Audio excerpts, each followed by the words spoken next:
Alrighty, good afternoon everyone. Thank you for joining us tonight for the highly anticipated project launch and team announcements. It's great to see all of you here, so eager to go. And also a special welcome to some of our company sponsors who have come along tonight to see exactly what our participants have in store for the next 3 months. Thank you for being here and thank you for your support. It's my pleasure to welcome Steve Tolley, Chairman of HunterNet, to introduce you to tonight's session. Thanks, Steve.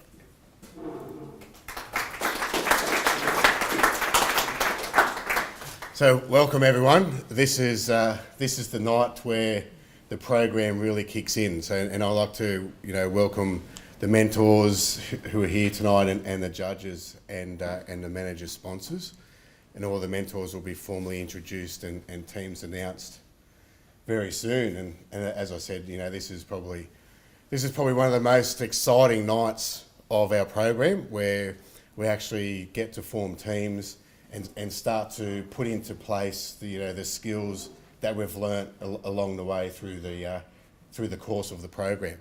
And you probably have seen, and I remember I think at Singleton Rugby Club having a chat over a beer with a couple of you that you could see the theme and see a smile there, a few beers, right? But I could see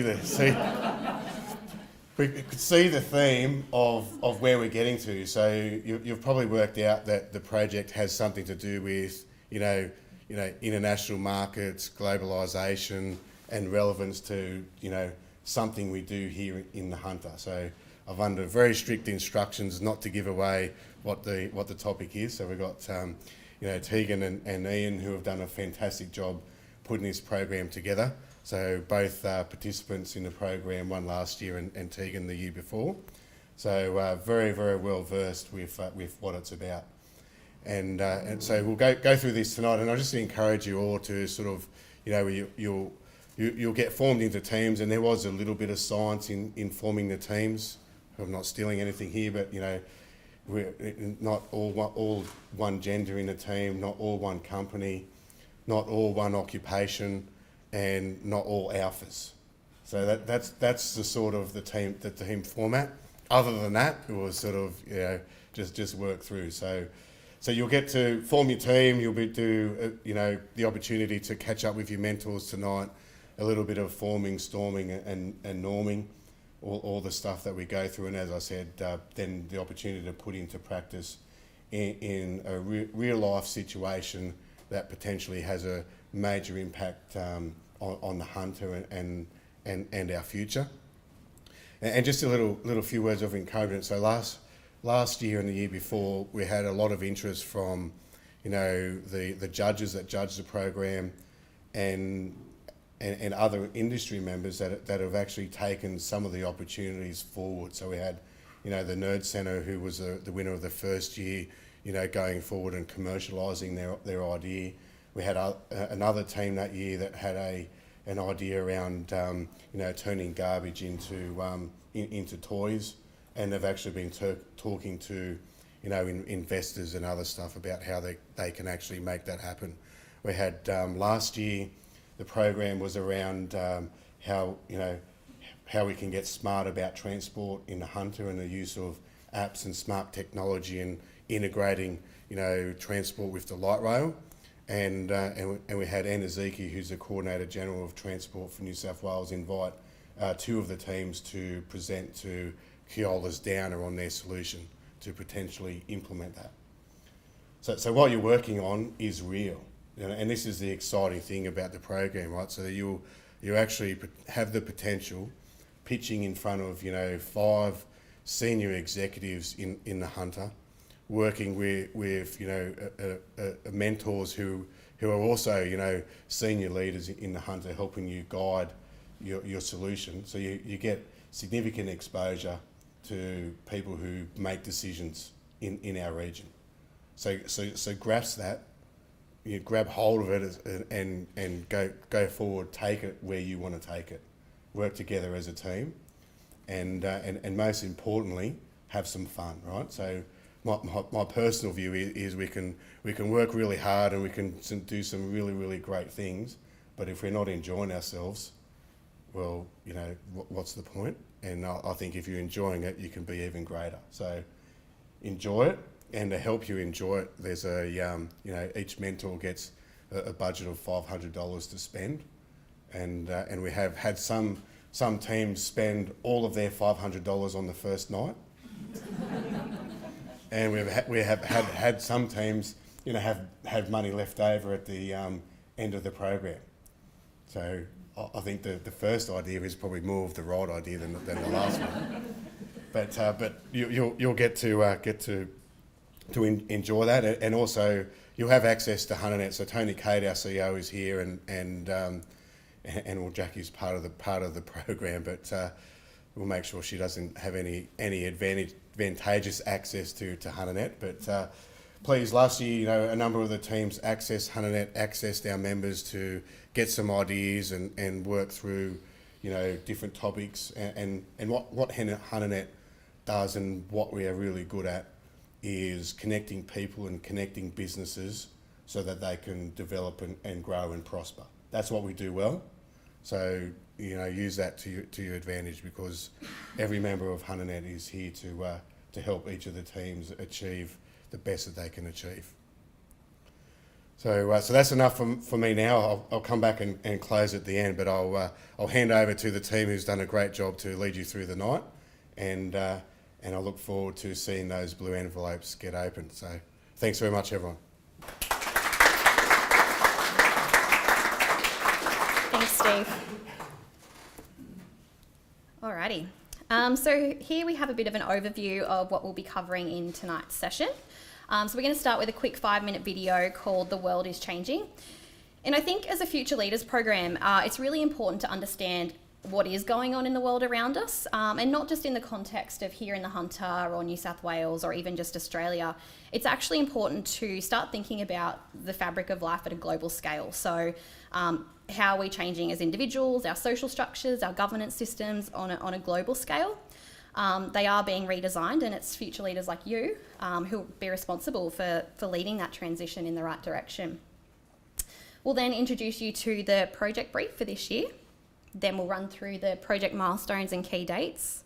We'll outline the judging criteria and also provide a brief bio of our judges, some of which are here this evening. Then after a brief break, we're going to come back and we'll welcome our incredible mentors for 2017, and we'll also announce the 4 teams. You'll then get a chance to break out, mingle with your teams, meet your mentors properly, and come back together for a Q&A session so you can ask any questions to the committee. It'll just be a good opportunity, so after you've had that bit of a brainstorming session, so we can all kick off on the right foot. And then most importantly, we'll be heading to Central Bar for some drinks and food and some trivia at the end of the night.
So yeah, I guess the idea of the video was just to get you to start thinking about some of the global trends and projects at a very high level.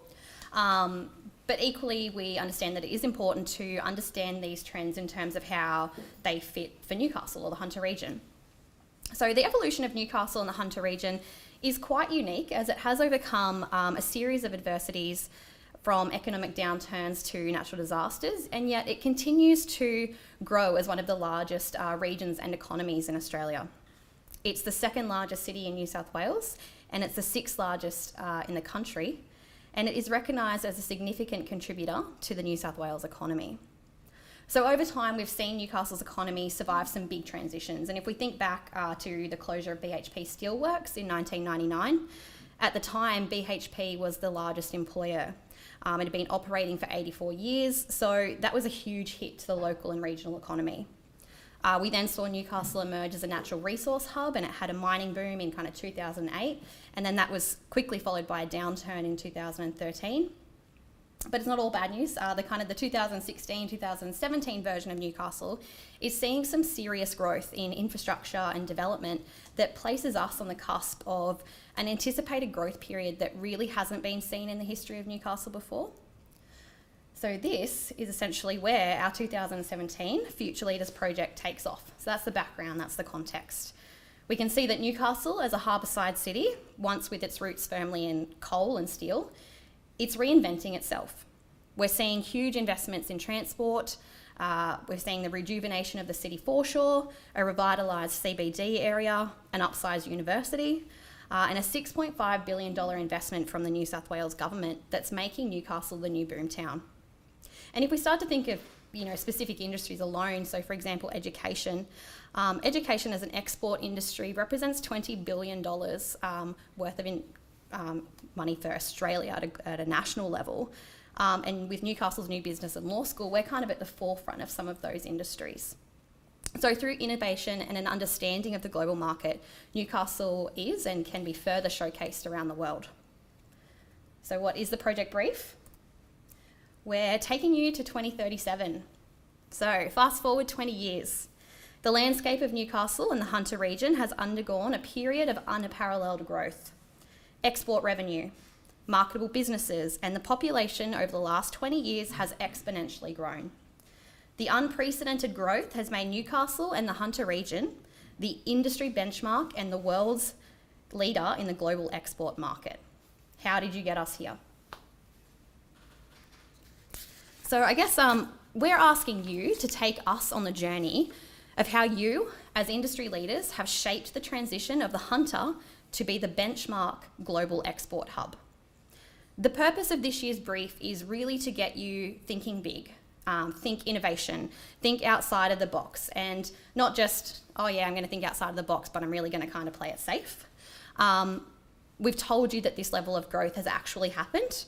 We've already taken you to 2037. The growth has happened. You're already globally recognised. So it's not so much a question of could this happen? It has happened, and you need to tell us how it's happened. What industries, what policies, what socioeconomic factors, what governance structures, what environmental conditions, what leadership initiatives have you introduced to really cause our projected growth patterns to blow out of the water? Get creative, guys, and as Steve said, really have fun with it because it can be a really interesting project. So that's it for the project brief, that's it. In terms of the practical requirements, this is what you'll need to submit. So you need a 20-page written project report. And from experience, it's actually quite hard to keep this to below 20 pages or on 20 pages. So be smart with how you present your information and really take the motto of quality over quantity here, because you'll be surprised how quickly those 20 pages can add up. You'll also be providing a 30-minute project presentation to your panel of judges. And as we go through the program, this is going to be the focus of your last session. So presenting to WIN later in the year in September, that's going to be focusing on this presentation. You'll also need to provide a 200-word gala summary. So that's going to be put in the program on the night of the gala dinner to give all the guests and the other teams just a quick snapshot of your project. And then finally, you'll need a 5-minute elevator pitch. So you'll be delivering that on the night of the gala dinner. And you'll have kind of 2 weeks in between submitting your project until you need to get that finalised. This is the judging criteria. So I think it's quite straightforward. So the three broad categories that you'll be judged on are your idea, the actual written report, and then your presentation. And then that's broken down into how innovative and creative it is. Is it well researched? Is it practical? What's the quality and structure of your report? And then in terms of the presentation, quality, structure and delivery. And then also team culture. So that's going to be a big one. I know it only says 10%, but it is a really important part of the project as well, how you come together and work as a team. And the other thing I wanted to point out on here is the 20% weighting to practicality. I think in previous projects we've had teams come unstuck when they get caught up in the, is this possible? Is it affordable? Is the government going to support this at the time? So what we're actually looking for here is have you as a team provided an explanation that makes your idea practical in your scenario. So have you covered off all the boxes to make your explanation plausible? So it doesn't necessarily need to be realistic in terms of our reality today, because we've already taken you 20 years into the future. We just don't want you to leave us guessing. So if you've got an idea, how is it funded? How did you attract the people to that? Really tell the story so it's holistic, and then in that sense it's practical. Yeah, so this is probably an important slide to take note of. These are your project milestones and key dates, and of course that's going to be provided to you in your written copy of the brief. So after tonight, you've got 10 weeks essentially from today until when you need to hand in your 20-page project report. You then have an extra day to put in your 200-word gala summary, and that'll just be via email to Merrin. And then you have 2 weeks after that to really fine-tune your presentation before presenting to the judges on the 26th of October. Then you get 1 week to just relax and take a deep breath, and we all come together for the gala dinner, and the winner will be announced. So finally, I'd like to introduce our 2017 judging panel. We're really excited about the judging panel this year, as we are every year, but for me personally, I'm excited about this year, having been involved. So firstly, we've got Tony Cade, CEO of HunterNet. So Tony's been the CEO of HunterNet since 2013. He's responsible for the planning and management of the operations of HunterNet, as well as its subsidiary, the HunterNet Group Training Company. So in his role, Tony works closely with the members, as well as industries, government and professional bodies throughout Hunter and the Central Coast regions. So who better to judge the project than a man with such insight to the region and its industries? And Tony's actually here with us tonight, so that's great. We also have Peter Cock, who's the CEO of Newcastle Airport. So Peter took on that role in 2015 with demonstrated experience in the transport industry, as well as infrastructure development, maintenance and professional services. So Peter's one of those guys who's recognised as one of the rare professionals. So he's technically skilled. He does have a PhD in environmental science, but equally he has key strengths in strategy and leadership. And again, Peter is here with us tonight. So if you get a chance to say hello, please do. We also have Ian Headley, Managing Director of Headworld. So with over 35 years of business and industry experience, Ian will bring a wealth of practical knowledge to the judging panel. He established Headworld Engineering back in 1980. And I think for most of you who've just been out there recently, you'll agree that he is leading the way in terms of innovation as well as leadership. We have Kerry Walker, who is the Principal Consultant for Safety Works Group. Kerry is founder, co-owner and director of Safety Works Group, one of Australia's leading providers of holistic safety change culture solutions. She has over 15 years experience in line safety leadership and provides mentoring support to a diverse range of corporate organisations. And again, Kerry is here with us tonight, so thank you. And then finally, we have Professor Veena Sihawala, who is the Director for the Centre of Sustainable Materials, Research and Technologies, or SMART, for UNSW. Veena is an international award-winning scientist and engineer who's presented on her research and experiences throughout the world.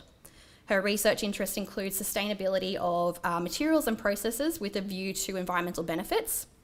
In 2012, she was actually named the overall winner of the Australian Innovation Challenge Award.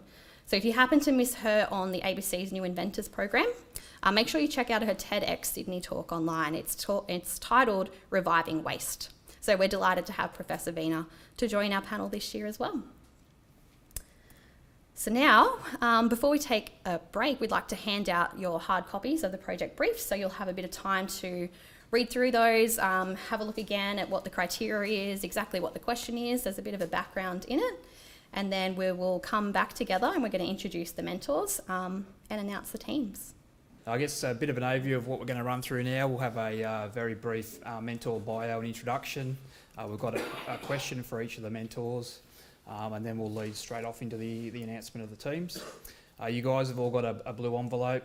The mentors have also got a blue envelope. So we'll ask the mentors to come up to the front of the screen here, and each mentor one by one will announce their team name. Then we'll ask you guys as participants to open your envelopes and reveal, I guess, your team name. And then we'll break out, guys, and you can get together with all your teams and your mentors. And as Steve said, we can network and get the project underway. So I'll kick off with the mentors introduction. So Gavin Foster. Gavin, if you don't mind standing up for me. So Gavin Foster has worked over the last 10 years in various senior management and leadership positions throughout the mining and rail industries. His experience includes 3 years as a superintendent and operations manager with Glencore across various coal preparation plants and open cut operations before he transitioned across to the underground mining industry, where he spent 6 years as an operations manager and general manager with Glencore and also Anglo American. His career has seen him located at various mining operations across New South Wales and Queensland. Gavin joined Downer Rail in June 2016, where he's currently the General Manager for Service Delivery located at Cardiff. So Gavin possesses a Bachelor of Chemical Engineering from the Newcastle University. So please join me in welcoming Gavin Foster.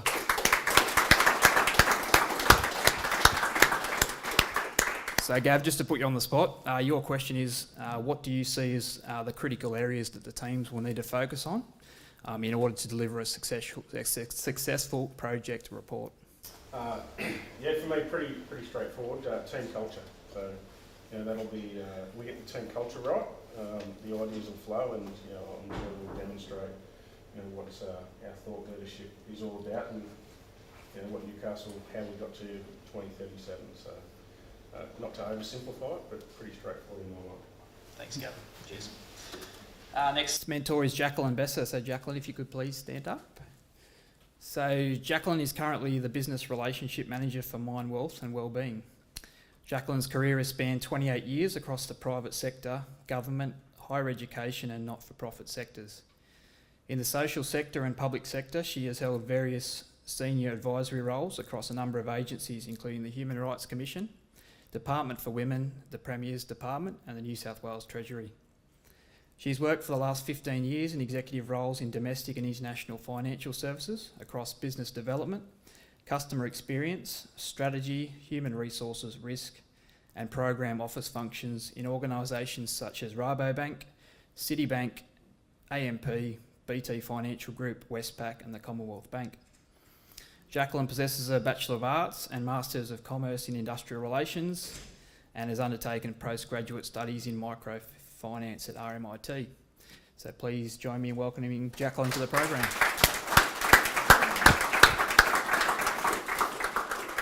So Jacqueline, your question is, what do you see as the key responsibilities of being a mentor? Okay, so my responsibility is to guide you, not to tell you the answers. So I'll be listening very carefully to how you're problem solving. I will be asking you questions so that you challenge yourself and your other team members.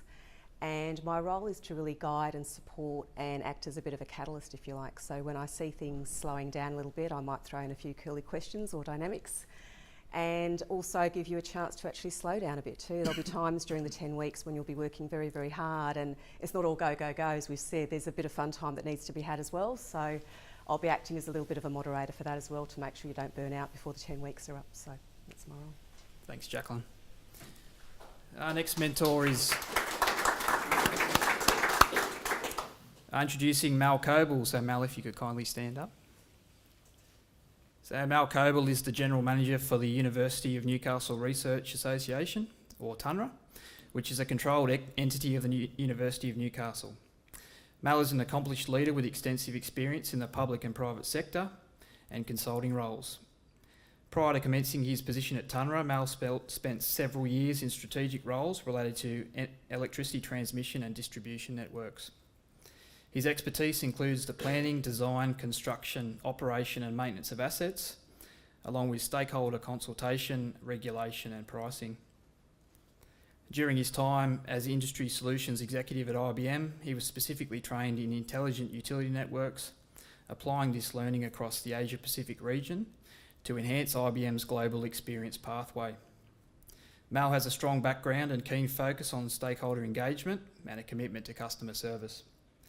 Mal holds an honours degree in electrical engineering, an MBA in strategic management, and is passionate about contributing to a sustainable future for Australia. So please join me in welcoming Mal Coble to the program.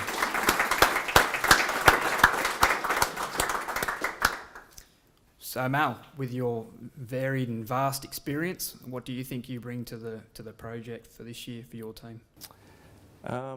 Look, I think the ability to actually sort through that project brief and get to the end point. So there's been a lot of projects I've been involved in where along the way they get lost. So I think if we can keep our eye on the big picture, and that's something that I can guide the team through. And obviously we want to be in a good position at the end of that process. So there's a few tricks that we can use to make sure we get there. Thanks, Mal. And our final mentor for tonight is Susan Wilson. So unfortunately, Susan has come down ill and couldn't make it to the project launch tonight. So Steve Tolley has volunteered to stand in for Susan. So Steve will be commandeering Susan's team as a kick-off meeting for tonight. So I'll introduce Susan Wilson. So Susan Wilson is currently the CEO of Regional Development Australia Hunter. Susan's career highlights include the establishment and expanded role of Innovation and Science Australia, governance of the National Innovation and Science Agenda, executive leadership of RDA Hunter, and New Zealand's $10 billion bioeconomy economic development portfolios. So supporting this is a 20-year cross-value chain business and management consultant career, spanning startup to tier 1 multinational companies across the advanced manufacturing, technology, health and agri-food sectors. Susan's interests include innovation governance, innovation ecosystem development, and the digital transformation of mature sectors. So please join me in welcoming Susan Wilson to the program for this year. So Susan, Steve. Steve, who do you see as an influential leader and why? Who do I see as an influential leader? As Susan. Yeah, as Susan. Well, I won't pick anyone. The first person that comes to my mind is the person I'll use, and they won't be known to anybody else, or may not be, but it's probably the best leader I've ever worked for. His name is Brendan Donoghue, and he was the general manager for TEAS when I was the rail manager for TEAS. And the reason why he was so inspirational from my point of view is that, and I think to Gavin's point, he focused on culture, so he focused on getting the team culture right. And I learned a lot about metaphors in those years I was working under Brendan. And a metaphor that as a leadership team we developed is that we're on a boat, and it's a big boat, a yacht, and we're in a race. And just like a business, right? You're in a race. You've got the wind to contend with. You've got the tide. You've got all these factors that you can't influence. And the thing that you can influence is the people on that boat, the people on the team. So, and it's about getting the right team members in the right positions, in the right roles, performing the right way. And if you're on the boat, you're on the boat. There's no room for anybody half hanging off the boat. And he used to say, if you're half hanging off the boat, I'll kick you off because you'll slow us down and get in the way. So, and to me, I think it is a metaphor. When they say like a picture tells 1,000 words, a metaphor tells 1,000 pictures. So you sort of think around that, and to me it was very inspirational, and that's how he led. So he enabled the team to make decisions. We got the right people on board, and we set the direction of the boat. And once we set that direction, that's the path we took. And every now and then we change it, but we'd make a decision as a leadership team to change, then we'd go. and reset the course. So for me, he's the most inspirational leader that I've had, and probably the guy that I've worked for, that I've learnt the most from. And I apply what I learnt from Brendan in my own leadership roles, and I catch up with him quite regularly. You know, 3 or 4 times a year when he's now retired, but I catch up with him and keep in contact. So probably not a famous known person, but the first, when you asked that question, it was the first guy that came into my mind. So there you go. So without further ado, I'll ask the mentors to come to the front of the stage, please. And that's me too, right? Yes, Steve. Susan. We're going to get that now. So each mentor has an envelope, obviously. We'll ask them to open their envelopes. And starting with Gavin, followed by Jacqueline, and then Mal, and followed by Steve. Each mentor can announce their team name. All right, we are Team Sugarloaf. Okay, we've got Team Blackbutt. Team Wadigan. And Team Glenrock. So I'll ask you guys to now open all your envelopes.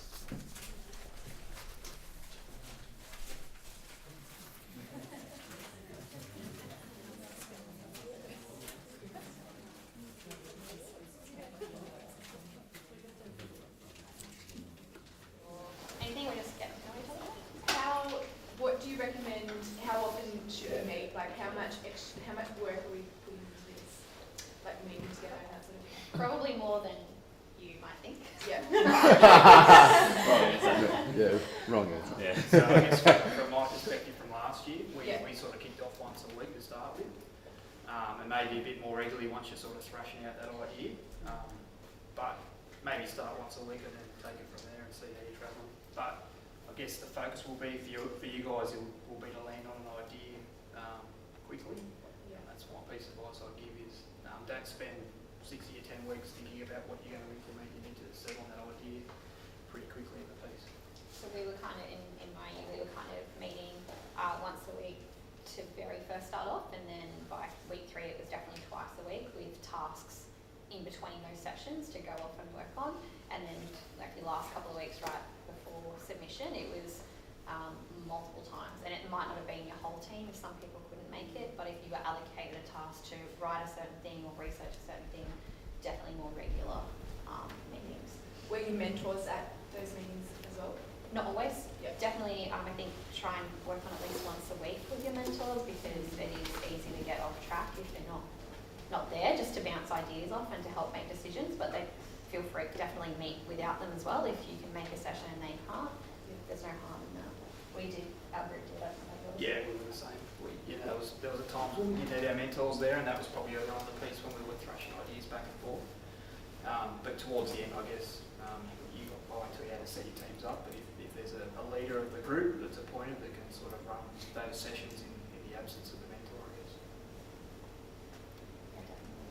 And as with any kind of assignment, I'm sure we've all been to something sometimes institute, so it does ramp up towards the end when you're actually trying to type and write your report and format it and reference it and all those kinds of things.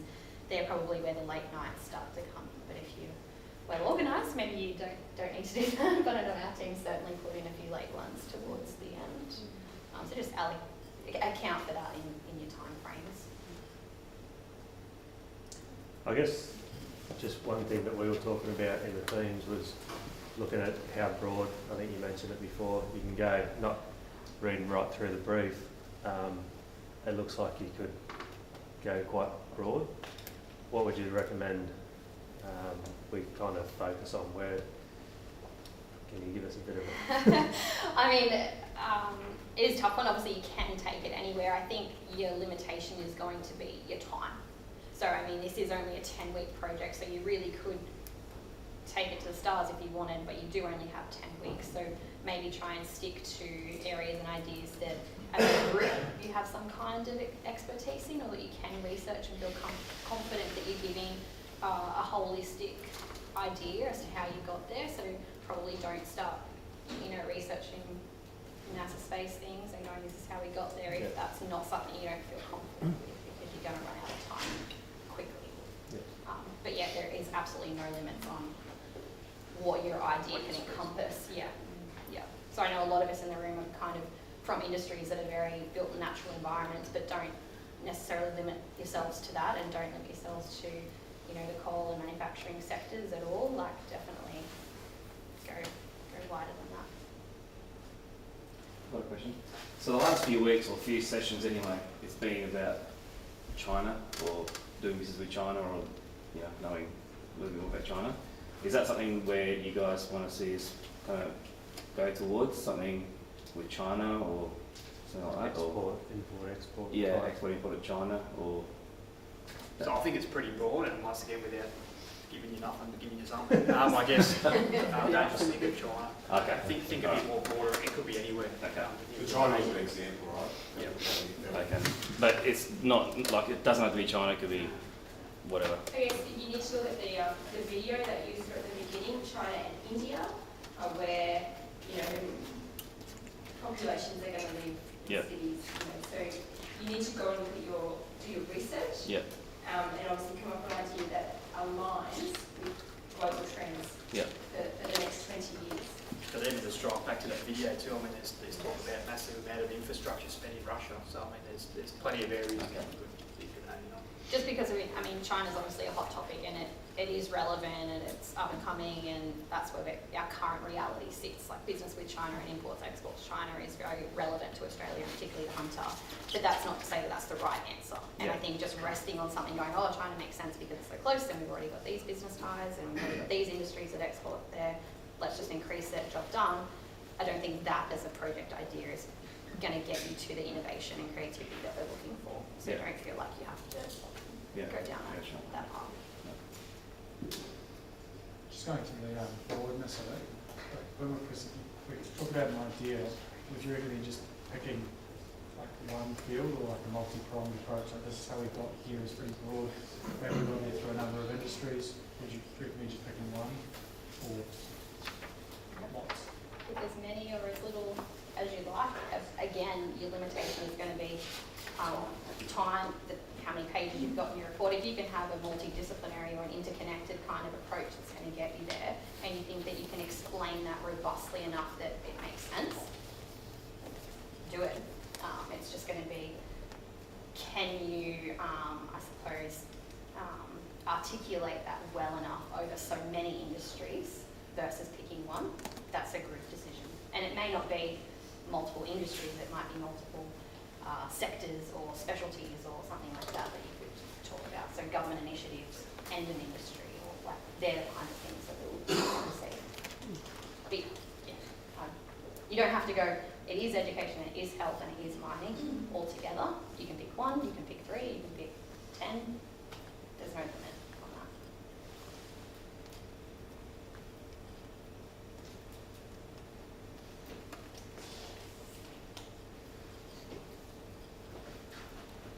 I feel like everyone just wants to like start already. I guess I was chatting to someone at the back of the room, and I guess the one piece of advice I'll give you guys is that you would have seen by the judging criteria that it's very much innovative, creative, it's about practicality, so the safe option is probably not going to get chocolates in this project. So just a word of warning, think of something that's creative.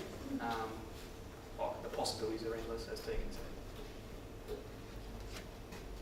And then as we get further, that's your idea, your concept is really important. Obviously, your report submission is really important, and your presentation is also really important. So when you get to that point as well, try and be a bit creative in how you're presenting it. Like everyone does need to present on the team. So even if you have 1 or 2 really strong presenters, that's great, use them wisely, but everyone does need to say something in that presentation. So structure it accordingly, try and think a little bit outside the box in that sense as well, and impress the judges in the 30 minutes that you have there.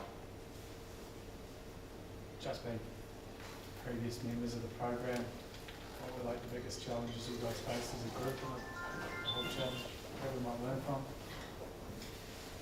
I guess from my perspective last year, I've pretty touched on it before, we probably spent too long thrashing around ideas, and that left us a bit short when we got to the back end, so we got a fair bit of creative to do to get the result in the finish.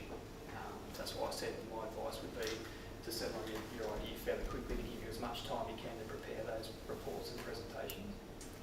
And the other thing I would say is just around attendance.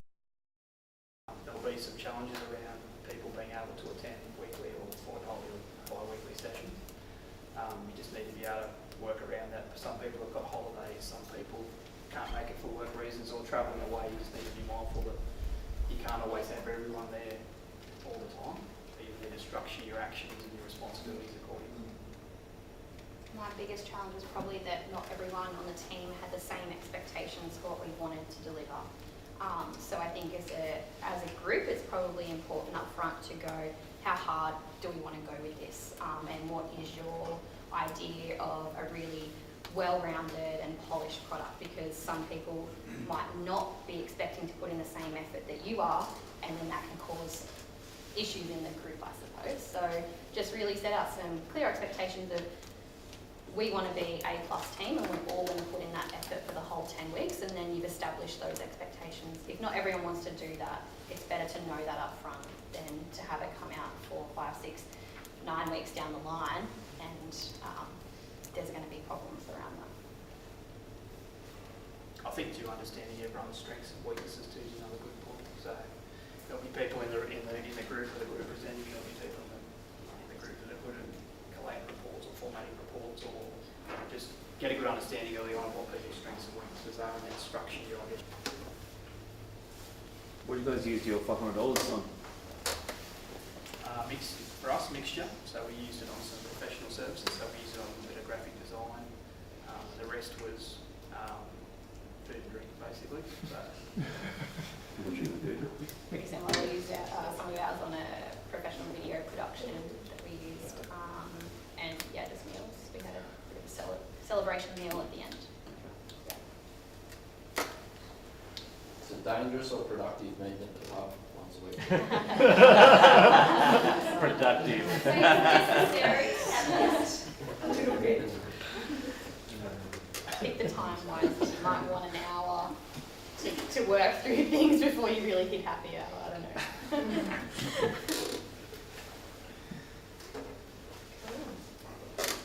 And of course, feel free throughout this whole period where we're available. We can come to sessions, we can answer emails, phone calls, anything like that. If you've got questions as they come up, all of the committee are available, Ian and I in particular, as well as everybody else.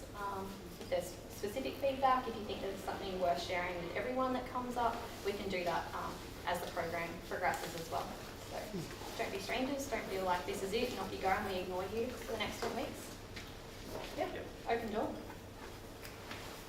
We're excited, we hope you are. I think it's pretty different to some of our previous projects where it's been, you know, an 80% brief and you guys are really kind of doing 20% of the work. We've pretty much flipped it on its head, so we haven't given you much really, but we think that you guys will be able to come up with some pretty stellar ideas. Cool. Thanks for coming along. We'll throw over to Steve, and Steve can close out the session.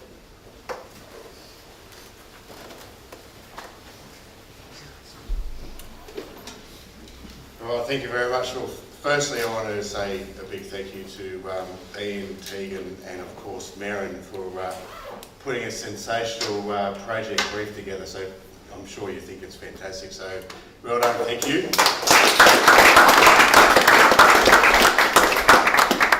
And here we are, right, 2037, 20 years from now. You are the leaders of the region that has made Newcastle a global sensation, a global powerhouse that every other city in the world wants to be. The task is, how did you, as the leaders from now to 2037, get us there? So fairly open, have a good crack at it, as Ian and Tegan have said, be innovative, put yourselves out there, and I'm confident that everyone will do great things. Just one point I'd like to make on the mentors. So we have 4 sensational mentors who have volunteered their time, and they are leaders in the region with busy diaries, busy jobs, demands. So just remember that they're there, helping you. So organise times to meet them when it's convenient for them. Go to their office, buy them coffee. Do all the things that supports your mentor to do a good job for you. And just finally, the competition, because it is a competition, so there is only one winner. The competition commences tonight at the Central Hotel, where we have trivia starting at 7 o'clock. So please, join us, work as a team, have a lot of fun, continue the forming stage, and I look forward to the 3rd of November, where we announce the winning team at our gala dinner. Well done, everyone, and thank you very much.